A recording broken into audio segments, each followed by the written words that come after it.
Here is lesson 4-1, part 2, the return of the triangles. Question 2. It is given that triangle WYS is congruent to triangle MKV. Usually I'd be writing a diagram for this, but I don't think we need this.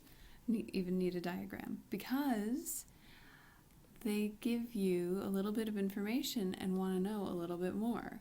They're giving you the measure of angle Y. Which angle? The second one. And they want to know something about the measure of angle K. Which one? The second one. And you already know the corresponding parts of congruent triangles are congruent. So if angle Y is 35, then that lines up with angle K. So angle K also has to be 35. Your explanation for the box is corresponding angles of congruent triangles are congruent, and they have the same measure. Next, number 3. Can you conclude that triangle JKL is congruent to triangle MNL? Well, hey, here's a diagram. Sure looks like they're congruent, but we have to investigate. Does everything about JKL, in that order, match up with everything about MNL in that order? Well, let's see. The first thing is angle J. Angle J would have to match up with angle M. Oh, look, it does. One arc mark. Next, let's look at the next angle, angle K. That has 2 arc marks. So that should match up with angle N. Woo, 2 arc marks. Terrific. And how about L? Does angle L match up with angle L? Well, actually, since it's a triangle, we should call it JLK. And if we said JLK, then we should say MLN.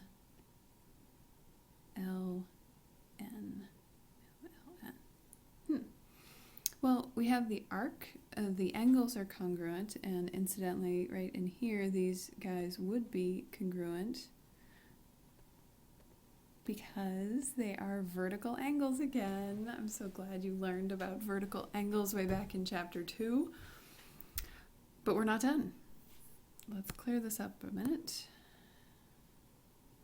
and investigate some of the side lengths. So how about JK?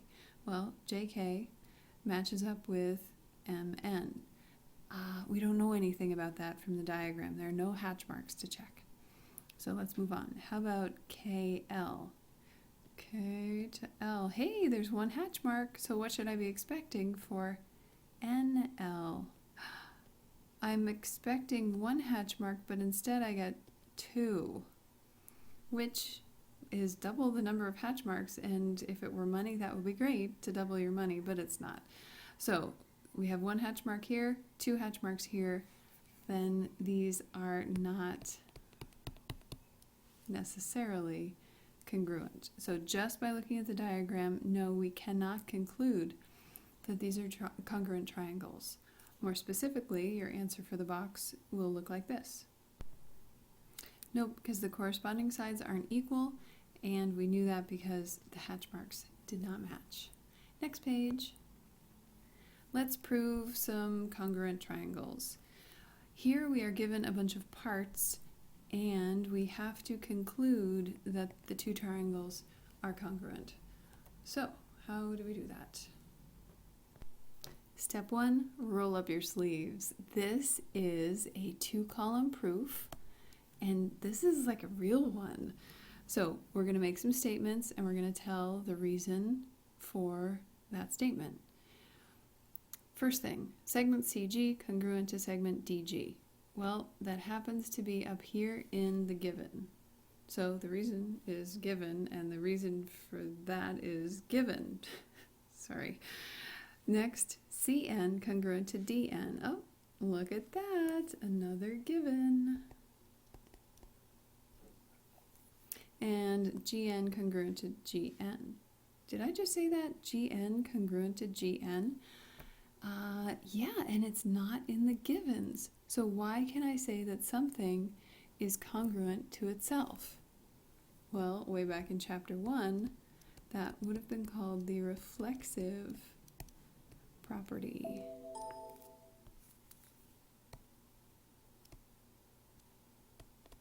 And since we're talking about congruent stuff, we say the reflexive property of congruence as opposed to reflexive property of equality. Next, angle C congruent to angle D. Haha, given. Now, angle CNG congruent to angle DNG. Well, let's catch up to the diagram here. Everything that's marked on the diagram will be noted somehow in the list of givens. So we had CG congruent to DG. That was the first given. We had CN congruent to DN. That was the second given. Third thing was C congruent to D. So those are my hatch marks. My arc marks. And then, oh, we haven't gotten there yet.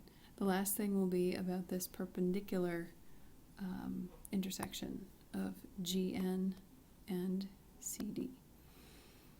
So whenever you start with a drawing, the things that are noted on a drawing will be the things that are listed in the givens. So we've used almost all of our givens, but now we're making this statement, CNG congruent to DNG. CNG, that's this angle, congruent to, where am I? DNG, the other right angle. Hey, a right angle and a right angle, and the statement is that they're congruent. Well, you know what? That's actually a property that you learned. All right angles are congruent. Now, this is the tricky part when they don't give you the statement, but they do give you the answer or the reason. Here's the reason for number 6. If two angles of one triangle are congruent to two angles of another triangle, then the third angles are congruent. Well, that sounds really familiar because this was the first theorem in chapter 1, so it's actually labeled Theorem 4-1. Well, what statement could we possibly be making if we've established that these two angles, C and CNG, are congruent to two angles of another triangle, D and DNG? Then the third angles are congruent. Well, what angle haven't we talked about here? We haven't talked about NGC or NGD. So that's what we're going to put in there. Angle NGC congruent to angle NGD.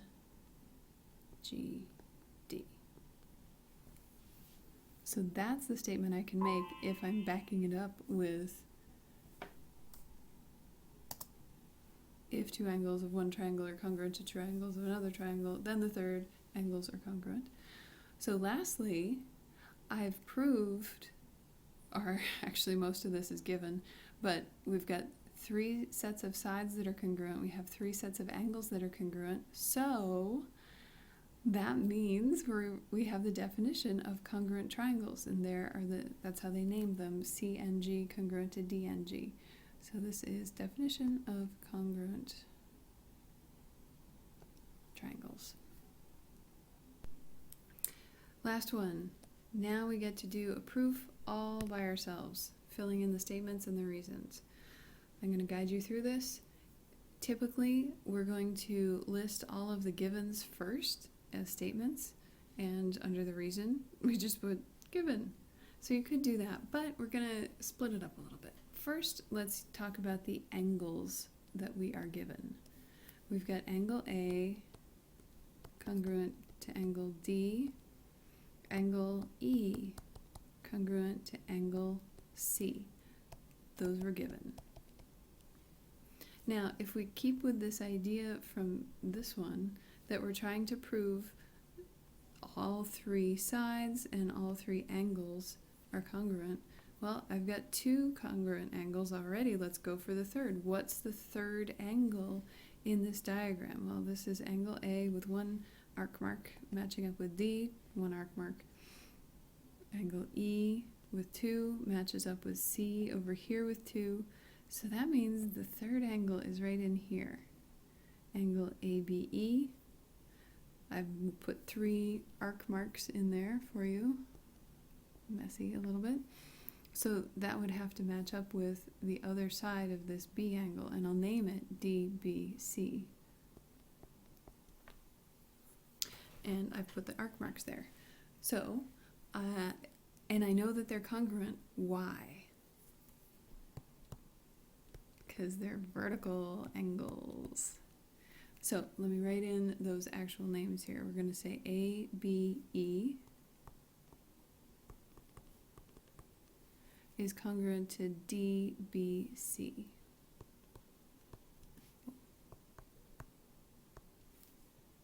And it has to be in that order. If I start with A here, I got to start with D over here because those are the things that correspond to each other. Now, we've got 3 angles that are congruent. Let's talk about some sides. Hey, look! Sides, sides, sides. Well, that was pretty easy. So I'm just going to copy all of these into the box. And it was kind of easy because they gave me those, all of them. So I just write all 3 of them on the same line and just say given. Yes, it's true. Up here we had separate lines for the first given and the second given, but that's okay. You can squish them all into one statement and write given one time for the reason. So what's our conclusion? Well, the last thing that you write when you're doing a proof is the thing that you're trying to prove. We have enough information to say that 3 angles match up with 3 angles, 3 sides match up with 3 sides, so now we can say the entire triangle is congruent to the other one. AEB is congruent to triangle DCB. And I can say that because of the definition of congruent triangles, which is that when you have 3 angles congruent and 3 sides congruent, the entire triangle is congruent, or both triangles are congruent. Great, now head to the practice.